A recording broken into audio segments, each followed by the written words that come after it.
menolak masuk surga. Untuk apa? Supaya kita tidak ada pamrih berbuat baik, hanya bermohon ridho Tuhan Yang Maha Esa. Bukan karena surga dan bukan karena takut masuk neraka. Semua jenis kesesatan di negeri kita ini ada. Ada lagi, ini fenomena luar biasa. Makanya ajarkan tauhid, tauhid, tauhid. Ada lagi ya. Ini sekaligus saya menyinggung sedikit, membantah yang sedang ramai mereka menamakan dengan Islam Pancasila. Salah satu perkataan kalimatnya apa? Dia mengatakan mereka rebutan surga. Mereka saling mengklaim penghuni surga. Mereka berharap surga. Kalau kami hanya mencari ridha Allah dan kami gerakan yang menolak surga. Ya Pak, dengan tegas yang mengatakan apa? Kami gerakan menolak surga. Karena yang penting kita ini beramal untuk mencari ridha Allah. Subhanallah. Ini yang tadi saya bilang Pak, fitnah ini makin luar biasa Pak. Semua jenis kesesatan di negeri kita ini ada. Ada lagi, ini fenomena luar biasa. Makanya ajarkan tauhid, tauhid, tauhid. Bahwasanya amalan yang kita amalkan untuk mengharapkan ridha Allah dan balasan dari Allah. Dan balasan yang paling terbesar yang Allah janjikan kepada hambanya apa itu? Surga. Apalagi yang kita harapkan Pak? Ridha Allah. Dan Allah kalau ridha nggak mungkin dimasukkan ke yang lainnya Pak. Allah pasti masukkan ke dalam surga. Allahumma inna nas'aluka jannah wa na'udzubika minan nar.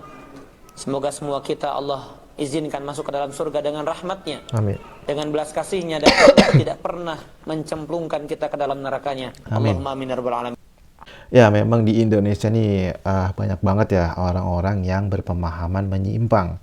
Ada lagi si bapak itu segala-gala pakai bilang menolak masuk surga. Ya udah, kalau bapak nggak mau masuk surga ya udahlah, nggak usah pakai ngajak-ngajak orang ya, bikin gerakan segala.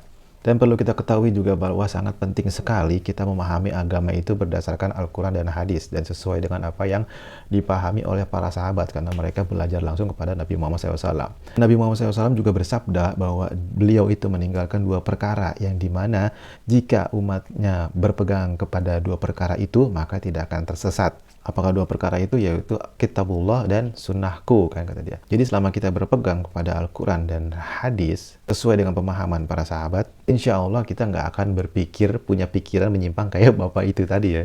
Karena memang pemikiran seperti itu termasuk pemikiran yang menyimpang. Allah sudah menjanjikan orang yang berbuat baik, beramal soleh, balasannya adalah masuk surga dan kekal di sana. Allah udah janjikan, terus kita sok-sokan nggak mau gitu, sok-sokan nolak gitu. Emang ada kayak gitu di Al-Quran? Emang ada kayak gitu di hadis gitu? Kan nggak ada ya. Berarti kan ini menunjukkan bahwa pemahaman si bapak ini tentang agama Islam masih kurang. Dan kalau memang si bapak itu sadar bahwa pemahaman agamanya masih kurang, nggak usah gaya-gayaan berinovasi, membuat sebuah gerakan, membuat Islam Pancasila, membuat gerakan menolak masuk surga. Sedangkan Allah tuh nggak butuh kepada kita. Tuh. Kita yang butuh sama Allah. Kita yang butuh surga gitu. Kita nggak masuk surga, Allah juga nggak rugi. Kita masuk neraka juga Allah nggak rugi, malah kita yang rugi gitu. Amal soleh kita aja yang kita kerjakan dari kita kecil, mulai balik sampai berpuluh-puluh tahun hidup di dunia ini aja, belum tentu semuanya diterima oleh Allah Subhanahu Wa Taala. Dosa kita sudah pasti tercatat. Lalu kita gaya-gayaan menolak sesuatu yang sudah Allah janjikan jika kita beramal soleh sesuai apa yang Allah dan Nabi Muhammad SAW syariatkan.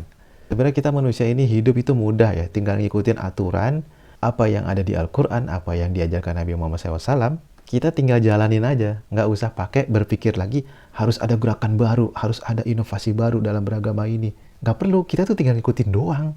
Kenapa harus capek-capek bikin gerakan-gerakan yang nggak ada ajarannya dari Nabi Muhammad SAW gitu? Kita mengaku umatnya Nabi, tapi kok kita beragama nggak sesuai apa yang Nabi ajarkan gitu.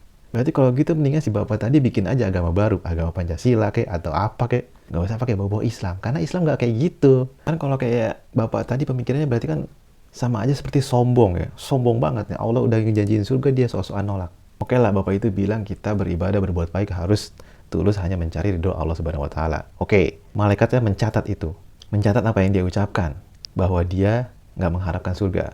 Ketika nanti misalnya di akhirat Allah bilang, kamu beribadah tulus mencari ridhoku. Oke, tapi kenapa kamu nggak mau dikasih imbalan, balasan atas apa yang kamu perbuat, amal soleh yang kamu perbuat, itu untuk masuk surga? Kenapa kamu menolak?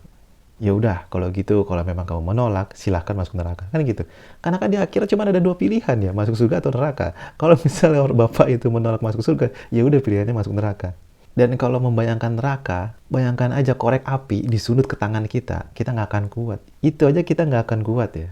Apalagi api neraka yang panasnya itu 70 kali lebih panas daripada api di dunia.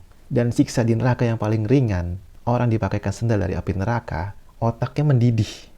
Paling ringan. Bapak yakin menolak masuk surga gitu? La haula wala quwata illa billah. Maka dari itu ada baiknya kita memahami agama sesuai apa yang sudah Allah syariatkan saja. Tidak perlu bikin inovasi baru dalam beragama. Apa yang ada di Al-Quran, apa yang Nabi Muhammad SAW sampaikan, apa yang para sahabat pahami dan pelajari dari Nabi Muhammad SAW langsung, itu aja yang kita ikutin. Gak usah ribet-ribet bikin gerakan-gerakan baru. Kita hidup di dunia ini tuh cuma sebentar. Sedangkan di akhirat itu satu harinya di akhirat itu sama dengan 1000 tahun di dunia. Semoga kita semua dan keluarga kita semua dijaga oleh Allah Subhanahu wa taala dari pemahaman yang menyimpang seperti Bapak tadi. Assalamualaikum warahmatullahi wabarakatuh.